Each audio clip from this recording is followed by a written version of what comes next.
Est-ce que ça t'arrive parfois que les émotions prennent le dessus et que tu te dises ou fasses des choses que tu regrettes par la suite? Peut-être que parfois tu ne vas pas oser t'exprimer ou dire vraiment ce que tu penses, de peur de ce que vont penser les autres ou de leur réaction, de peur d'être jugé, et tu vas ensuite souvent culpabiliser ou regretter de ne pas avoir dit les choses au bon moment ou de la bonne façon. Si tu as le sentiment que tes émotions t'empêchent d'avoir les relations que tu souhaiterais, des relations peut-être plus sereines, plus respectueuses, plus apaisées, alors il est possible que tu sois hypersensible. Pour le savoir, tu peux commencer par faire le test dont tu trouveras le lien dans la description de cette vidéo. Et si tu aimerais mieux comprendre ton hypersensibilité et surtout avoir des solutions pour mieux la vivre, alors cette vidéo est vraiment faite pour toi. Mieux comprendre ton hypersensibilité pour mieux la vivre.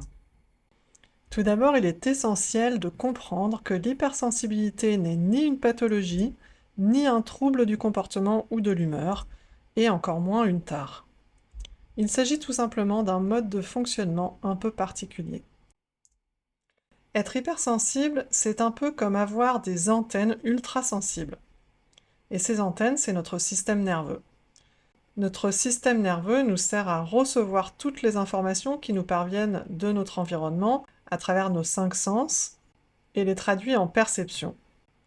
Être hypersensible revient à avoir un système nerveux plus sensible que la moyenne. Ce qui va générer des perceptions exacerbées, un peu à fleur de peau. Et en tant qu'hypersensible, on ne va pas toujours comprendre ce que l'on vit ou pourquoi on a ces sensations exacerbées, et par ailleurs, nos réactions vont souvent être incomprises des autres. Et cette incompréhension peut générer beaucoup de questionnements, d'inquiétudes, de peur et de sentiments d'impuissance chez la personne hypersensible qui ne sait pas trop quoi faire de toutes ses perceptions, de ses émotions et qui ne sait pas comment les gérer. Alors pour mieux comprendre ce qu'est l'hypersensibilité, nous allons nous pencher sur les 4 caractéristiques principales qu'Elaine Aron a identifiées pour reconnaître l'hypersensibilité. Elaine Aron est une psychologue américaine et chercheuse en psychologie qui est aujourd'hui mondialement reconnue en tant qu'experte de l'hypersensibilité. Elle a écrit plusieurs ouvrages, dont Hypersensible, mieux se comprendre pour mieux s'accepter. Et elle a le mérite d'avoir identifié 4 grandes caractéristiques de l'hypersensibilité qui ont permis aux hypersensibles de se reconnaître et de mieux se comprendre. La première caractéristique est la profondeur de traitement des informations. Cette caractéristique va souvent générer chez la personne hypersensible une tendance à suranalyser les choses, car elle va avoir besoin d'aller vraiment en profondeur dans tout ce qu'elle perçoit, tout ce qu'elle reçoit comme information, toutes ses pensées, et donc elle va avoir un processus de prise de décision beaucoup plus long que d'autres personnes. Ça va également générer souvent une surcharge mentale et parfois beaucoup de confusion comme un brouillard mental, et très souvent aussi une tendance au perfectionnisme, le besoin de vraiment sous-peser le pour, le contre, examiner toutes les pensées ou toutes les informations à la loupe avant de prendre une décision ou de passer à l'action.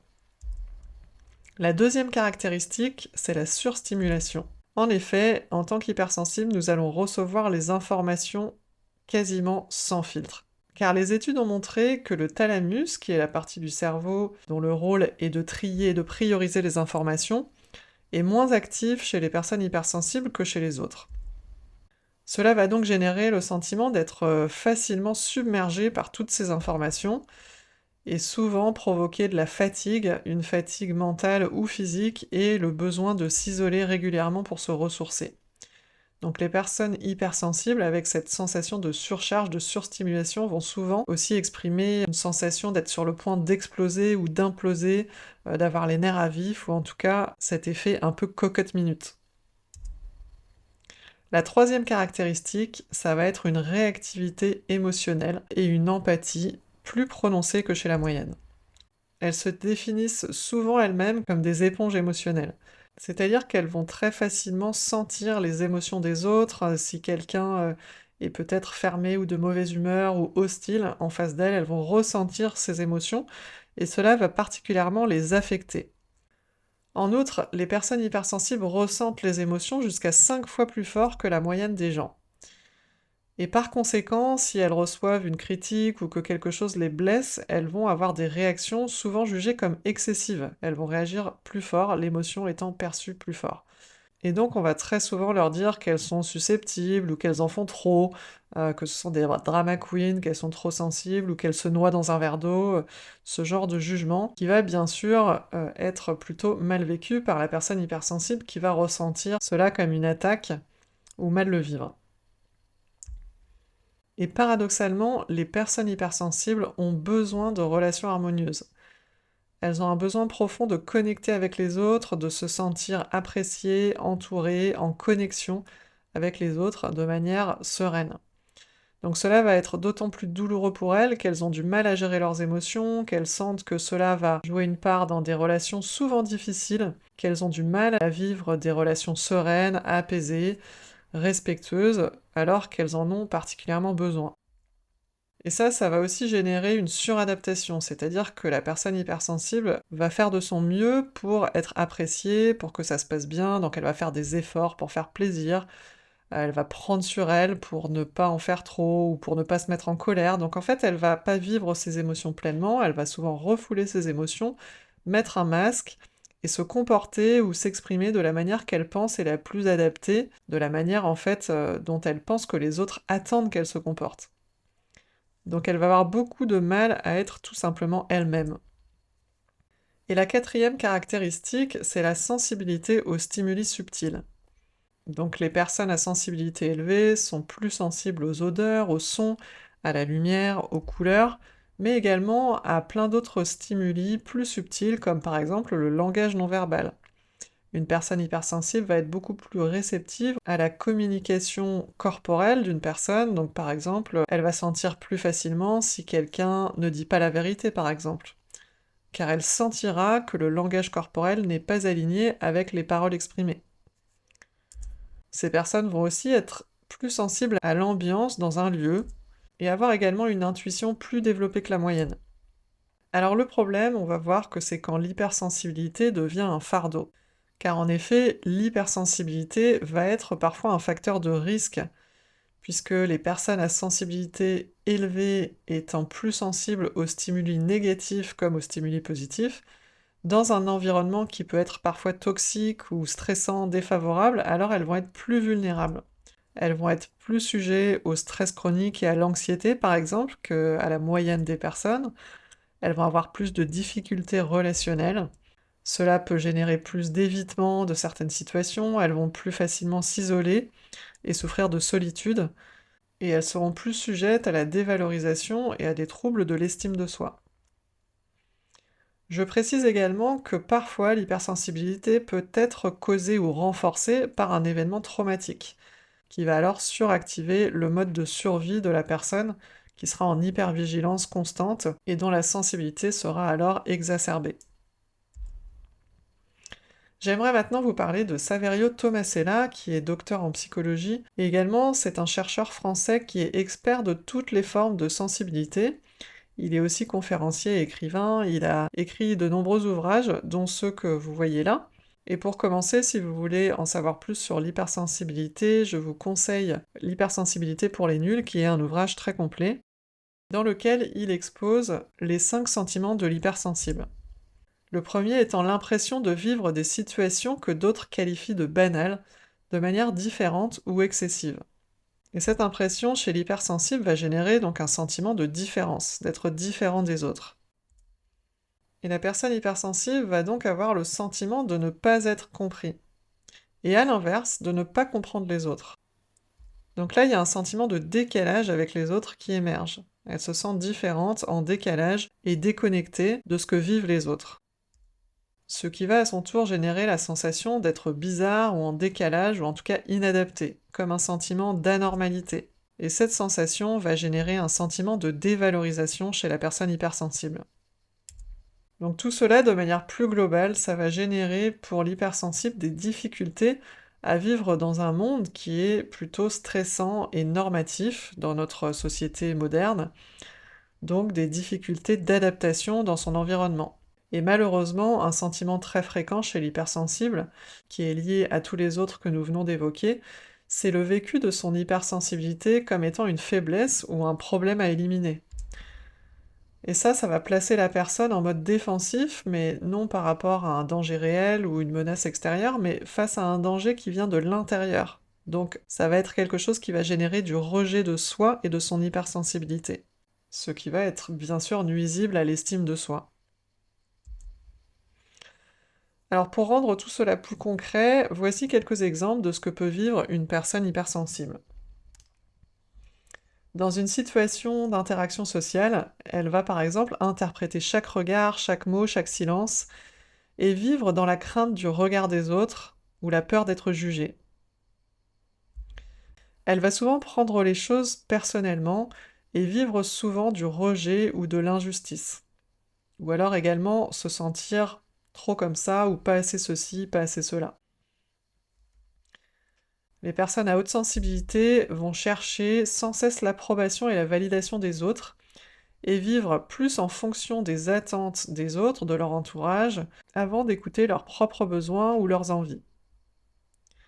C'est des personnes qui vont douter d'elles quasi en permanence, beaucoup se remettre en question leurs décisions, leurs valeurs, leur place, et qui vont aussi s'épuiser à vouloir bien faire, à vouloir faire plaisir aux autres, ou à anticiper suffisamment les choses, à être parfaites en quelque sorte. Elles vont vouloir à tout prix être aimées des autres.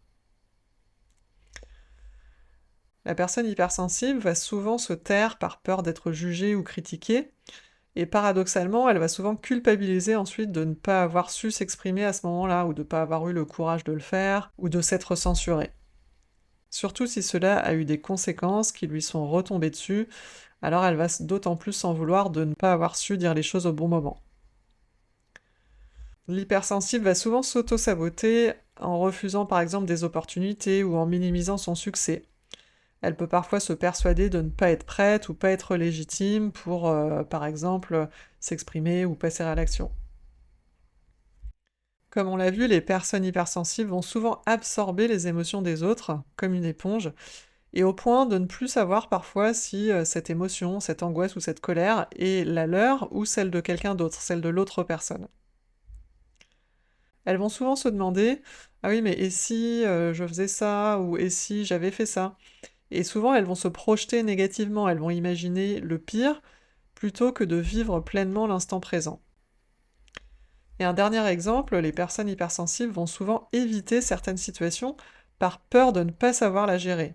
Ça peut être par exemple refuser une invitation, différer un appel ou fuir une discussion. La bonne nouvelle, c'est qu'il est possible de faire de sa sensibilité un atout. Et justement, Saverio Tomasella en parle dans ses ouvrages. Il évoque la sensibilité avantageuse. C'est un concept qui a été découvert par Michael Plues, qui est un chercheur britannique, qui distingue l'hypersensibilité de l'ultrasensibilité. C'est-à-dire que l'hypersensibilité va être plutôt connotée comme étant négative, avec le préfixe hyper qui aurait tendance à connoter le trop, être trop sensible, donc il y a une notion d'excessivité. Alors que l'ultrasensibilité serait le plus haut degré de sensibilité, mais sans la connotation péjorative ou négative que peut avoir l'hypersensibilité. Et surtout, la différence majeure, c'est que l'hypersensibilité ne serait pas bien vécue, alors que l'ultrasensibilité serait bien vécue. En d'autres termes, si tu t'es reconnu dans toutes les situations qu'on a évoquées juste avant, où les émotions te submergent, où tu as tendance à te sentir incompris, ou à mal vivre ta sensibilité, alors tu serais plutôt hypersensible. Alors qu'à l'inverse, si tu vis très bien ta sensibilité, et que tu as réussi à en faire un atout, tu serais ultra sensible. Une personne ultra sensible aura de la même façon une sensibilité très développée, une capacité à percevoir des choses très fines, à avoir des émotions assez vives, et pour autant, elle le vivra très bien. Elle sera même capable d'en faire des atouts, des forces, lui permettant de détecter des informations dont elle saura se servir pour nourrir des relations plus harmonieuses, se sentir plus en lien avec les autres, et construire une vie pleine de sens. Bien vivre sa sensibilité élevée, c'est donc tout à fait possible. Il s'agit d'un cheminement, d'un travail sur soi qui commence par comprendre l'hypersensibilité. Et c'est pour aider les personnes hypersensibles à mieux se connaître, à mieux se comprendre que je crée cette vidéo aujourd'hui. Car mieux se connaître, mieux se comprendre va amener à mieux s'accepter et apprendre à mieux vivre son hypersensibilité. On peut ensuite apprendre à réguler son système nerveux, ses émotions, avec des techniques comme la sophrologie ou d'autres méthodes. On va pouvoir apprendre à accueillir ses émotions, à comprendre qu'elles sont des messagères, qu'elles révèlent un besoin, et ensuite à accueillir ce besoin et pouvoir mieux y répondre.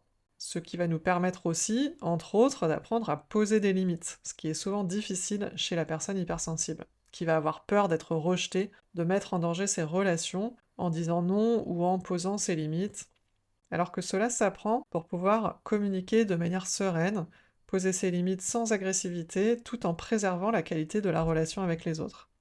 Et la finalité de ce cheminement va être bien sûr de pouvoir oser être soi, en toute simplicité, en toute authenticité, en s'aimant tel que l'on est, tout en se sentant sécure dans la relation avec l'autre. Alors si tu es hypersensible, voici quelques petits conseils que tu peux déjà appliquer. Tout d'abord, ça va être de t'autoriser à prendre des pauses régulières pour te ressourcer. Comme tu l'as compris, ton cerveau a besoin de pauses pour pouvoir digérer les informations, te ressourcer, trouver le calme. Je te conseille aussi de faire au mieux pour t'entourer de personnes bienveillantes. En tant qu'hypersensible, tu es particulièrement réceptif ou réceptive aux énergies des autres, et donc les énergies lourdes vont te plomber, alors que des personnes joyeuses, bienveillantes vont t'aider à te sentir plus légère, à te sentir mieux, et favoriser une spirale positive. Il va aussi être très bénéfique de pratiquer la patience et la bienveillance avec toi-même. Et cela passe par prendre soin de toi, t'écouter, aller à ton rythme. Et surtout, on l'oublie parfois, c'est aussi te faire plaisir, écouter tes envies et t'offrir des moments où tu vas tout simplement prendre le temps de faire une petite balade au soleil ou prendre un café avec une copine, sans culpabilité, sans avoir le sentiment qu'il y a autre chose de plus important à faire, mais simplement être dans l'instant, en étant tout simplement en train de profiter.